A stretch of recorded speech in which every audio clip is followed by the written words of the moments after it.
This is the largest rocket in regular operation today. The Ariane 5 represents the evolution of a family of launchers that started when Europe's space industry was in its infancy. This massive launch vehicle is built all over Europe, but assembled here in the cathedral at the ArianGroup construction site at Les Mureaux. It is a robust design that has resulted in 85 completed launch missions in the last quarter of a century. But in the next 2 years, it is due to be replaced by the more versatile and competitive Ariane 6.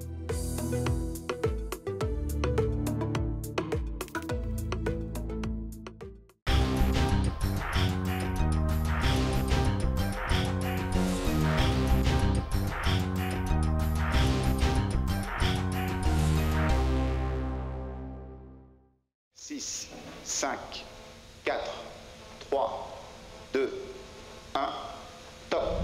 Allumage Vulcain, allumage des deux EAP et décollage vers 244.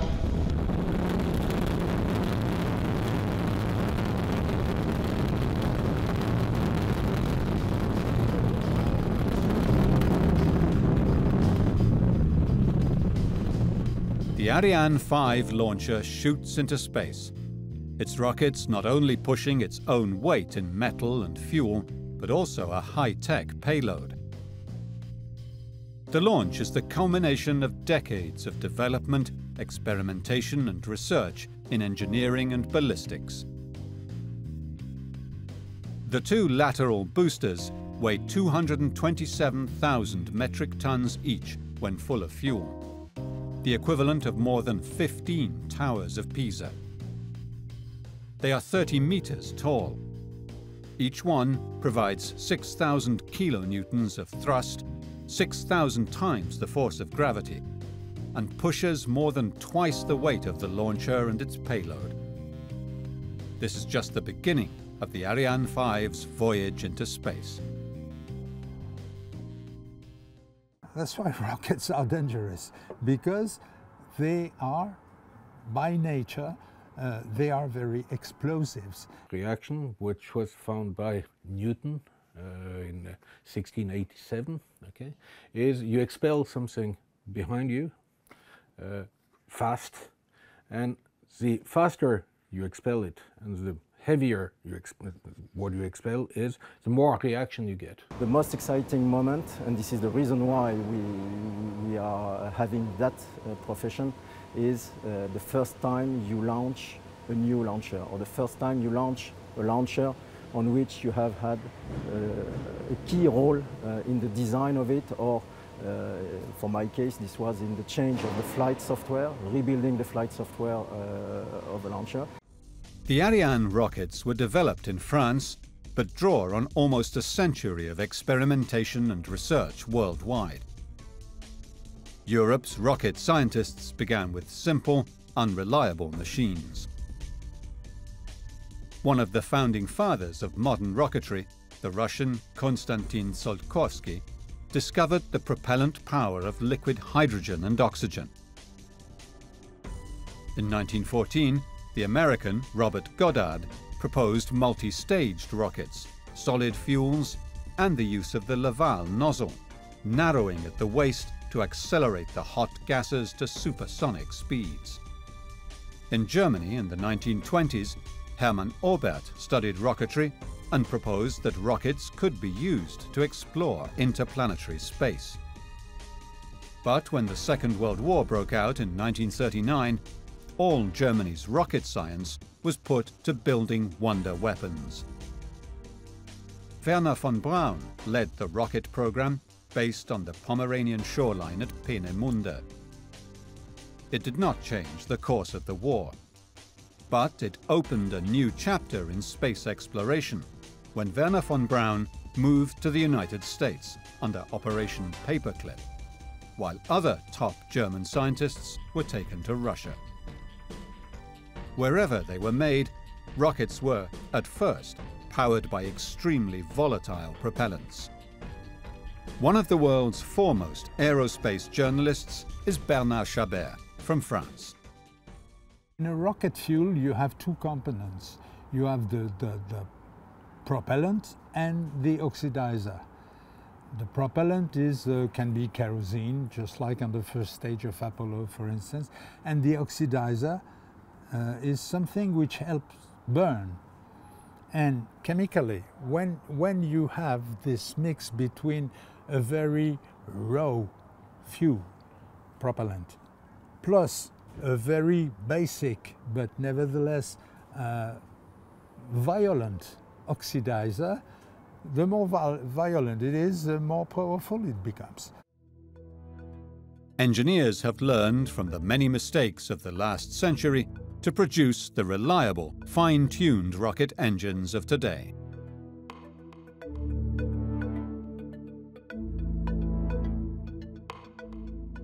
Mechanically speaking, it's a nightmare.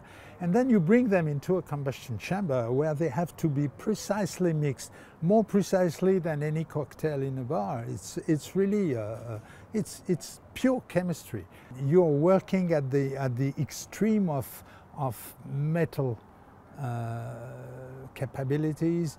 You are going to really try to break something and stop just before it breaks. You have to gimbal the thrust, and this is done. It's just like cutting flowers. It's really something very precise, and it's almost a work of art in terms of guidance.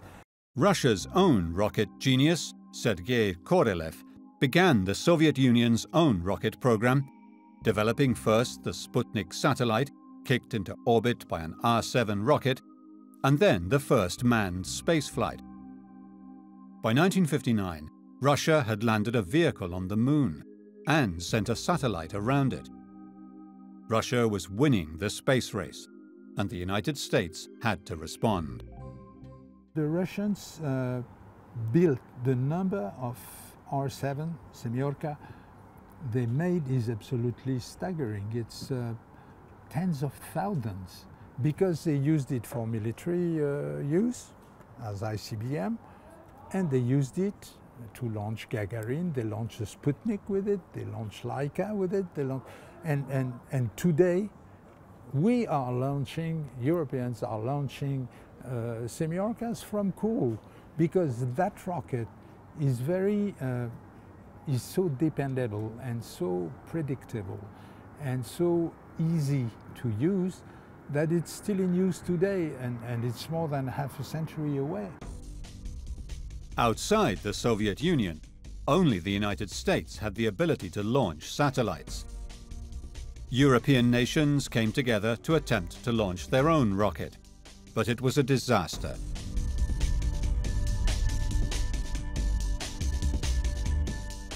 British came with the Blue Streak missile, which was a strategic missile. The French came with Véronique, which was a small rocket, but which had evolved into technologically comparable rockets. And everybody came with its own little thing, and they stacked the thing together, and they called it Europa, and they brought it to Australia and pushed the button, and the thing exploded in billions of little pieces. The French space agency, CNES, Centre National pour les Études Spatiales, is located in the heart of Paris, and Christophe Bonal is senior project manager. He has been involved with the Ariane project since the beginning. We developed a satellite, brand new satellite, together with our German colleagues called Symphonie. This was in 1974. And so we had no means to launch Symphonie. And so we asked the Americans, could you please help us and launch our satellite? And they said, yes, okay, yes, sure, no problem, you're welcome. With one condition only: please don't make any commerce from this after.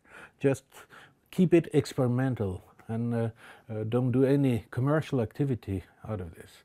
And then we thought of it and said, no, oh, whoa, no, thank you, we'll do it on our own. And so this was a decision for the development of a brand new family of launcher. The Americans, with their position regarding telecom satellites, created in Europe and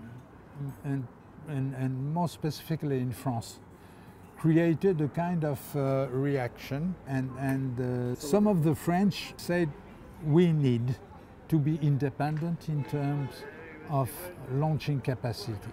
We need to develop our own system, despite the fact that we've just missed the thing with the Europa experience, and that's how they got together. At the same time, they developed the idea of ESA. The European Space Agency brought together the founding nations to develop an independent space capacity. However, Ariane 5 was still a long way away.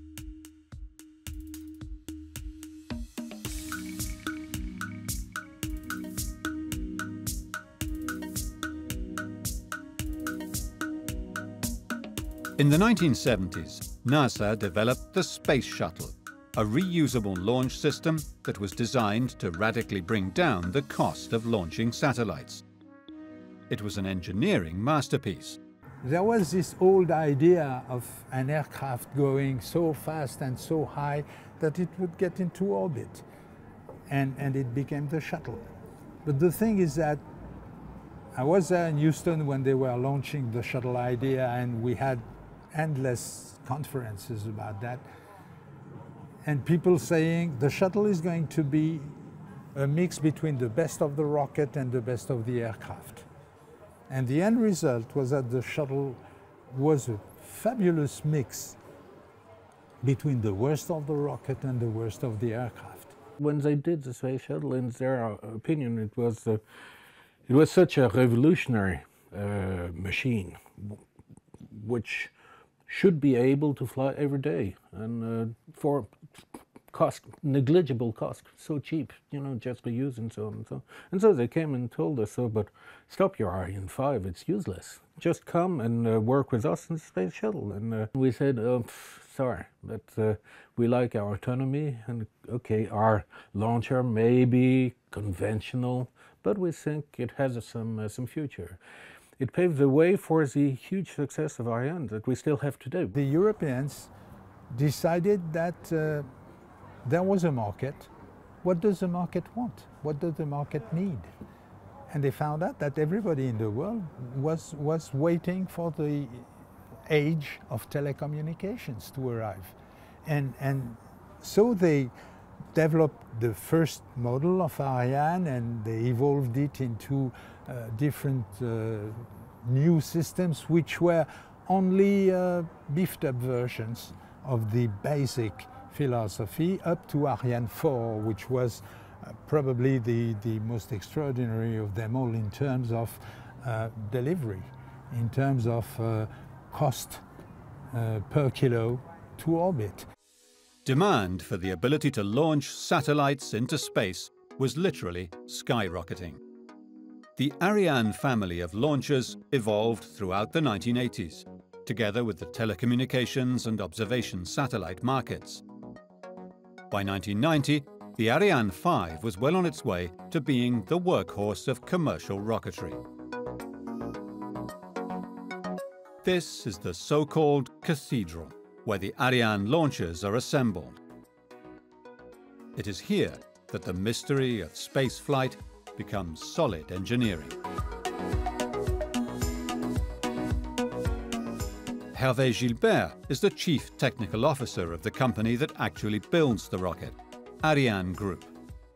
He is here to oversee an event that is rarely filmed: a central cryogenic stage being loaded into a container for transport to the launch pad at Kourou in French Guiana.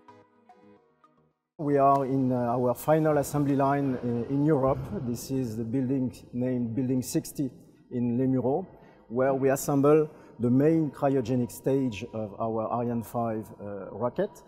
This stage, you can see it behind me. We are very lucky today because we are moving one stage from the building here towards Guyana, so it will be put horizontally in the coming minutes. This stage from here is shipped to Kourou, And there, in Kourou, we finalize the assembly with the other stages that will join it and constitute the final launcher. No less than 4 cryogenic main stages of the Ariane rocket are under assembly here today, and the industrial work involves riveting and subsequent cleaning of the rocket bodies, followed by the insertion of the engines and piping, fuel tanks and turbopumps that turn these massive steel cylinders into rockets. It can be a noisy process. The key parts of the central stage that is ready for delivery are enveloped by purple covers, and each moving part is blocked by pins that hold them in place. The rocket will not be launched until every single purple element, cover and pin has been removed and visually accounted for. The blue bracket over the engine is to protect it from inadvertent breakage during transport. The Ariane rocket system is incredibly complex and is made up of 5 major parts, each of which is built separately and assembled into a final launch vehicle only when they reach the launch site in distant Kourou, in French Guiana. It is a production process that involves millimetric precision and deliveries to the construction site under extremely tight schedules.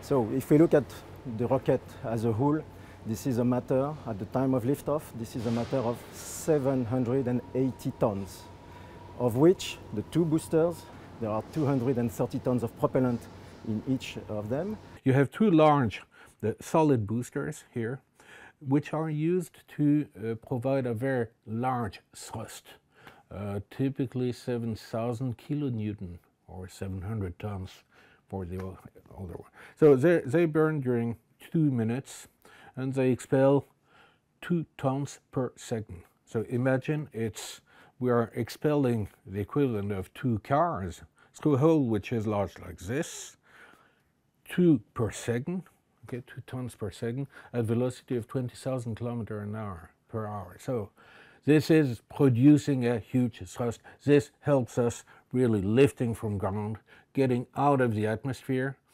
If we take now the central core is composed of the main cryogenic stage, an upper cryogenic stage, and the upper part. The main cryogenic stage weighs, let's say, roughly 190 tons, of which 175 tons of propellant, 25 tons of liquid hydrogen, and 150 tons of liquid oxygen. So this is the lower part, but the bigger part of the launcher. Of all the parts of the Ariane 5 rocket, it is the lateral boosters that give it the power to get out of the Earth's gravity and through the lower parts of the atmosphere. They are called the EAP. The boosters are the most vital element of the rocket to get it onto the right trajectory to orbit. The choice of solid fuel gives it the maximum power in the shortest space of time. The solid propellant's job is to push the rocket into the high atmosphere. But despite its apparent robustness, the rocket is fragile. The rockets are programmed to provide just the right amount of thrust at the right time. In the solid boosters, we're using the oxidizer and the fuel, mix them together in a solid form. For the oxidizer, we're using ammonia perchlorate as the oxidizer, and we're using aluminum pulverant, really in a very, very tiny powder as the fuel, as the reducer. And so the reaction between the 2 of them generate the very high temperature, very high pressure, which is used for the propulsion. Engineers have discovered ways of providing exactly the right power at the right time by modeling the way the propellant is inserted into the booster. The very first thing that we ask to these boosters is to have a very high thrust, to get out of Kourou as fast as possible. What we do is that instead of just a pure cylindrical canal, we have a kind of star shape. Okay, so we increase artificially the surface, which is in fire. Okay, and so this gives us a higher mass flow, so a higher thrust. The solid propellant in the lateral boosters is extremely fast-burning and volatile. It provides the power to get out of the atmosphere, but also makes up 90% of the rocket's weight. Once this star is completely burnt, then we have less surface, and so the thrust is going down. And that's very important because this is the most critical part of the flight, which we call the maximum dynamic pressure, which is the moment of the flight where the aerodynamic stresses on the launcher are the maximum. Then I burn my cylinder. So as I increase through time the size of the canal, I increase slightly the surface of the cylinder, so the thrust increases all the way until I have nothing left to burn. As the booster's propellant burns in contact with an ever-increasing surface, so it produces more power. Starting from the top, the star-shaped section of the propellant allows it to burn fast. But when this has been exhausted, the burn slows down until, as the fuel burns and the exposed surface increases, it begins producing more and more power, the final kick to get the rocket out of the atmosphere. The two solid fuel boosters are attached to the main rocket via solid brackets that hold them in place to ensure the power is perfectly controlled. However, the main force applied to the main cryogenic stage is at the shoulders. One could believe that the two boosters are attached to the main core via the three rods, twice three rods we have in the bottom part of the launcher. In fact, they are not bearing at all the loads generated by the thrust of the two boosters.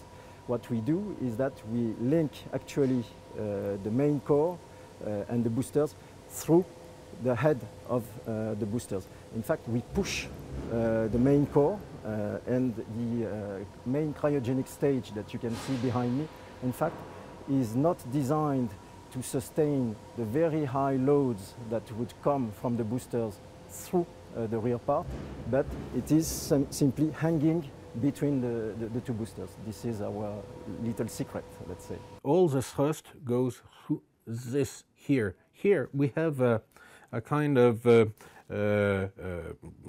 joint, spherical joint, where all the thrust is passed. So we have a cup and a sphere, and so this takes out all the thrust in all three directions. But then, how do we prevent this kind of movement? For this, we have three struts at the bottom of the launcher, which prevents the lateral movement like this. So all the thrust goes through the front joint, and the movement, lateral movement, are stopped by the three struts that we have at the bottom of the stage. So here we have the shoulders, what I name the shoulders, which are between the one booster and the main core stage. And through this very little metallic part, we have 600 tons of loads which are taken over and absorbed in order to lift the main cryogenic stage. The two boosters are bearing, pulling the main cryogenic stage through this very, very little metallic part. The booster is equipped with an orientable nozzle made of carbon fiber to withstand the massive temperatures and pressures developed at its mouth. When we design the launcher, as we are doing for Ariane 6 today, we take care to have a capacity which is in the range of 5 to 7 degrees, not more than that, for all the nozzles, for the boosters and for the main cryogenic stage. Practically speaking, in flight, it is very, very seldom the situations where we have more than 2.5 degrees of gimbaling are very seldom. But we size it for 7 degrees most of the time. The main body of the Ariane is made up of a huge cryogenic engine. The Ariane 5's engine is called the Vulcain, Vulcan, the god of fire, in French. Although the principle is very simple, the actual workings of the rocket engine are extremely complex. The cryogenic engine used on the Ariane rocket is a formidable tool for getting satellites into space. Its workings are amazingly complex. The cryogenic engine is a fantastic machine. This starts with a small gas generator which takes liquid oxygen and liquid hydrogen from the tanks on the launcher in order to generate a flame, gases which are exhausted at a very high speed, to put in rotation two turbines, the liquid oxygen turbopump and the liquid hydrogen turbopump. These two turbopumps are also fed with liquid hydrogen and liquid oxygen, and they push that amount of fluid into a thrust chamber, into an injection plate, which is the entry of a thrust chamber. We are pumping hydrogen, so the liquid hydrogen has some specificities. First of all, it's so lightweight. It is 14 times less dense than water. So you have the impression of pumping air.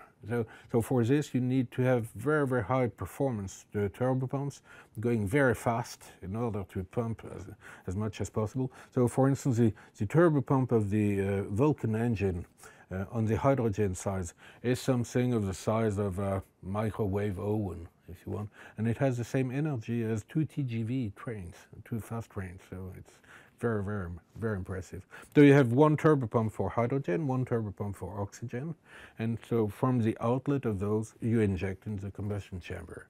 The propellants are composed of a highly combustible element, in this case hydrogen and an oxidizer that causes the combustion, oxygen. In order to store them in liquid form, they need to be frozen to below -200 degrees centigrade. The two liquid gases, however, will not mix by themselves. They need to be pushed together through pipes and injected into the combustion chamber at exactly the right speed. This is the job of the turbopumps. However, these are actioned using some of the energy produced by the combustion. So to get them working, liquid helium is pumped from these spherical tanks into the main fuel tanks to push the oxygen and hydrogen through the turbopumps into the combustion chamber to ignite. Calibrating the pressures is extremely complex.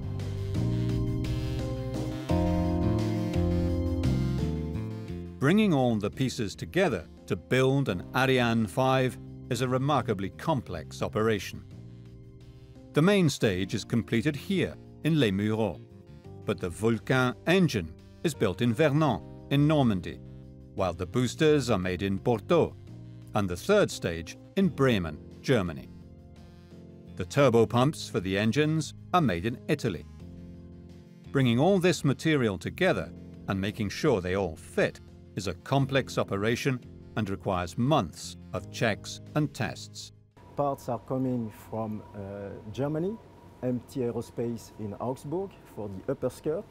Parts are coming from Les Mureaux here. The company which is just beside me here is delivering the tanks together. Then we have below the tank, we have a thrust frame which is coming from Netherlands, and then the engine, the Vulcan 2 engine, is coming from Vernon in France. Most of the time we take in this final assembly line is with checks of tightness, checks of electric continuity, electric isolation, and so on. This takes 9 months, whereas the mechanical assembly is a matter maybe of 1 week, not more than 1 week. We use our third stage, which is here, which is also a cryotechnic stage. Hydrogen, oxygen, liquid.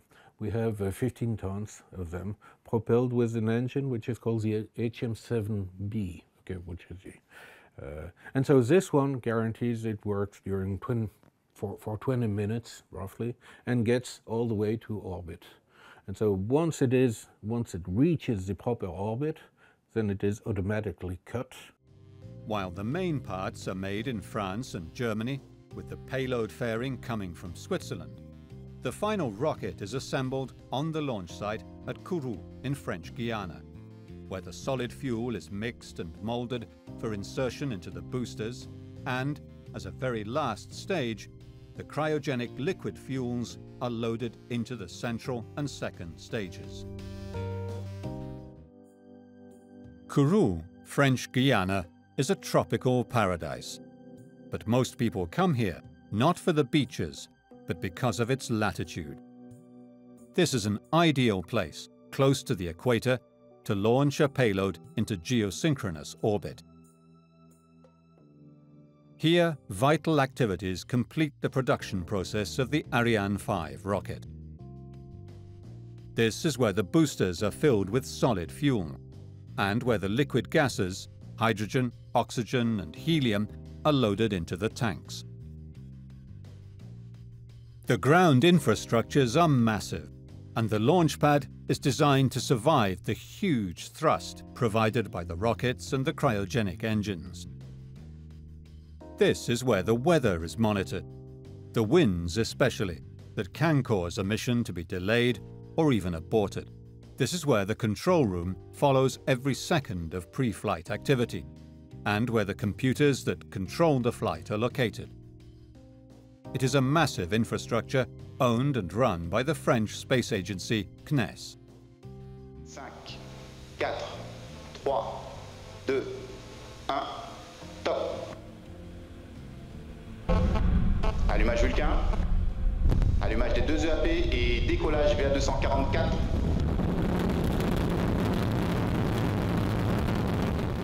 As the rocket hurtles through the air, out to sea at first and then up into the stratosphere and into space, the fuels in the boosters and the first stage burn up. The boosters are jettisoned and fall into the ocean. They are reusable and are recovered in the Atlantic, while the first stage accompanies the payload into space and then falls back to Earth once empty and burns in the atmosphere. The second stage kicks into operation, taking the payload fairing to the height required. Once the rocket has been launched, the most complex part of the mission is yet to come: controlling the rocket and pushing it onto the right ascent path. A launcher such as this one is very unstable. What means unstable? It's just like a pencil on top of your finger, and you really need to try to keep it vertical. It's very complex. You need to move very fast. Here, it's even faster. You need to react every 70 milliseconds. Otherwise, you lose it. Otherwise, you don't control it. It flips back, and then it's destroyed. And so, what we need to do is to control it real time, very, very fast. So it has to be done on board. At any point in time during the trajectory, the onboard computer is evaluating the current position and the trajectory that should be followed. This is guidance. Navigation is providing the instantaneous location. The most fascinating part probably is the control of it. So by steering the orientation of the nozzles, so steering the orientation of thrust, and getting the counter reaction of the body which accelerates, we take care, in fact, to put it on the trajectory that has been determined by the guidance, knowing that by nature such a launcher is fundamentally unstable.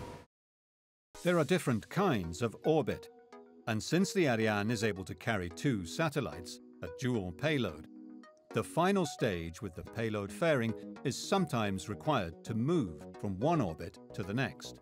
So on Ariane 5 we launch typically 2 satellites, one big one which is in the range of 6 tons in the upper position on the launcher. Then there is an intermediate structure which looks like a bell. So the upper one is put on the bell, and there is a smaller one, 3 tons and a half on the lower position under the bell.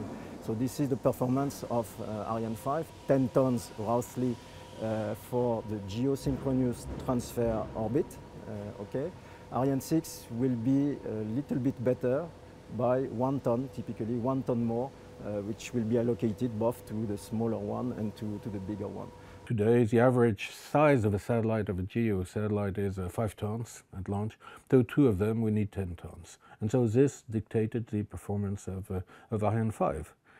We set a record, a world record, very recently with 6.3 tons on one satellite. And we have some satellites at up to 8 tons.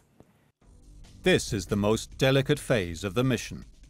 It is the moment when the value of an object launched into space comes into its own. The make or break moment of the launch comes when the final stage pushes the payload into its final orbit. The last stage, which holds the payload fairing, is powered by a highly flammable and toxic fuel called MMH hydrazine. Where we very often aim at is what we call low Earth orbit. So low Earth orbit are roughly up to 2,000 kilometer altitude. This is very used for all the observation missions. This is one of the key market, all the low Earth orbit for the observation, for environment, for meteorology, and so on. Then if we move on, we have at roughly 20,000 kilometers from Earth. Here we have the GPS satellites, the Galileo, and their equivalent. The most useful orbit is the GEO, Geostationary Earth Orbit. Geostationary, it means it's an orbit where a satellite, when placed there, is always seen as fixed from any observer from the ground. That's 2/3 of the commercial market today. Apart from launching thermonuclear weapons, the only goal of rocket building is to launch satellites and modules for the International Space Station. Communications satellites may cost millions to make, but over a service life of decades, and with the spread of radio telephony, they will pay for themselves many times over. In proportion, the cost of launching is minimal, and that cost is further reduced by economies of scale. ArianGroup's future depends on the evolution of the satellite industry.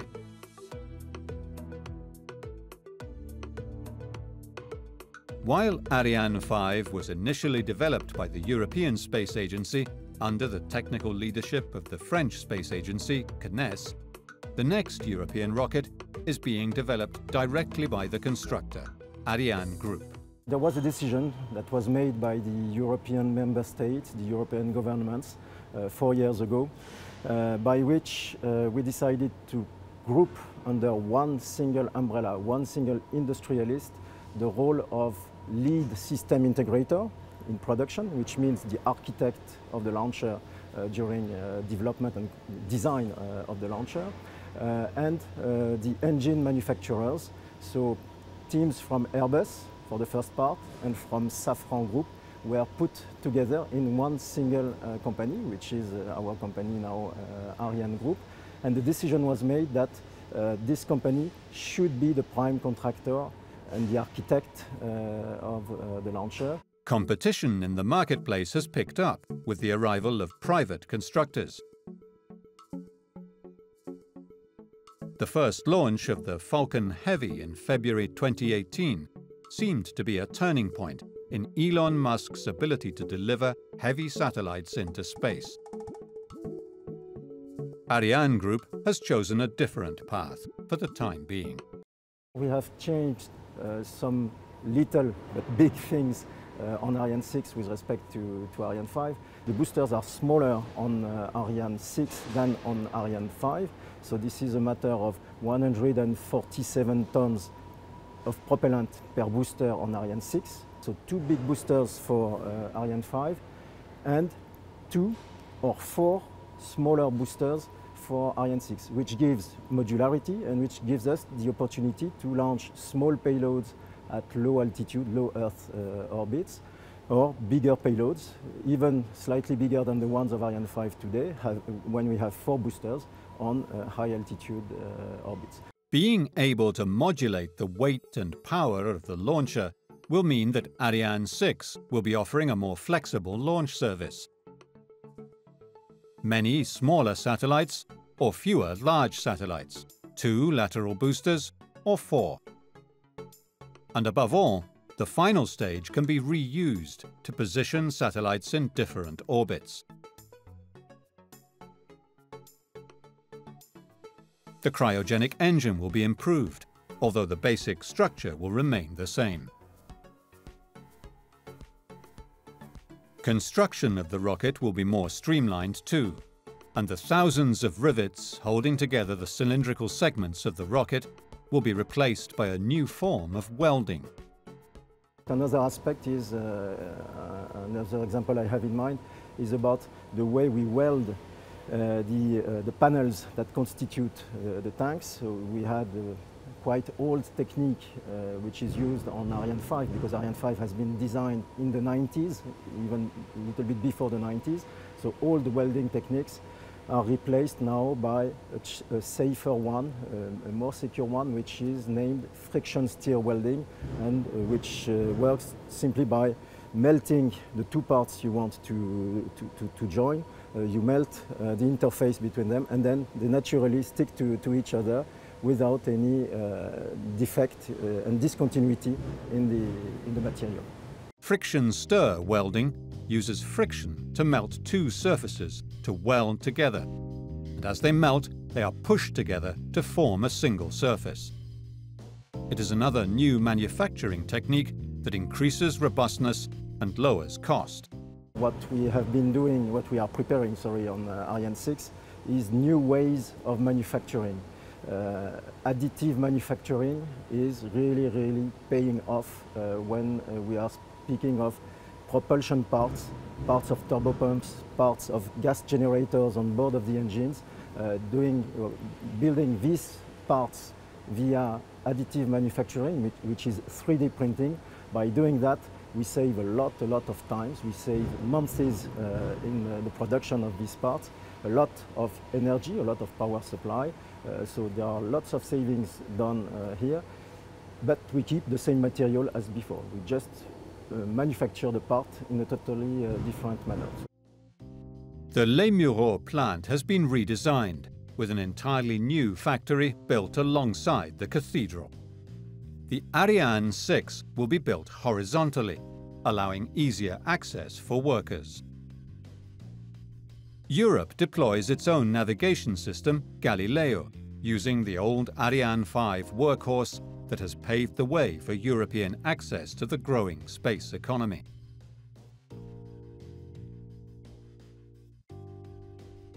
As the rocket with Galileo aboard hurtles into space, powered by its two lateral boosters and the cryogenic Vulcan engine, its mission is to complete the European-owned and managed navigation and observation system.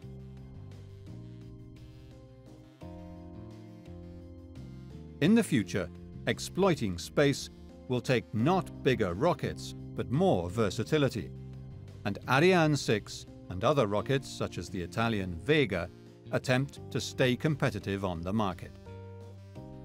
So the first measure we have taken when observing this drastic reduction of the cost of launch service that Elon Musk has been able to do has been to develop the Ariane 6 launcher. More or less twice cheaper than Ariane 5, with a higher capacity in orbit, a higher versatility in its missions. It will be capable of many types of missions in orbit, many types of orbits, whereas Ariane 5 ECA, our workhorse today, is only capable of one type of orbits. Born out of the French and German drive to create an independent European space launcher, Ariane 5 and 6 is a collaboration between ArianGroup, Ariane Space, Kness, and industries all over Europe. Hervé Gilbert has lived the life of the space engineer for a quarter of a century. He has had some exciting moments. You have simulated many things. You rely on your simulators. The particularity of our business is that we never fly for tests. We fly for going to space at the first time. So the reality and the truth of everything you have modeled before flying, you will discover it during the flight, the qualification flight of your launcher. So these are fantastic moments for us, and we are really looking forward to having these moments together for Ariane 6 in 2020. The sun sets over Kourou, French Guiana, This equatorial country, still under French authority, offers the perfect place of launch for heavy loads into space. Hundreds of space engineers and technicians work here to make this international effort successful. Another Ariane 5 is ready for launch. Another space adventure about to begin. 4, 3, 2, 1, top. Allumage Vulcain.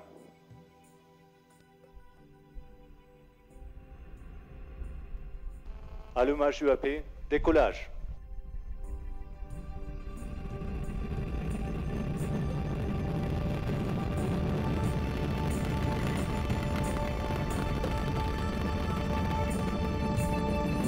Tous les paramètres à bord sont normaux.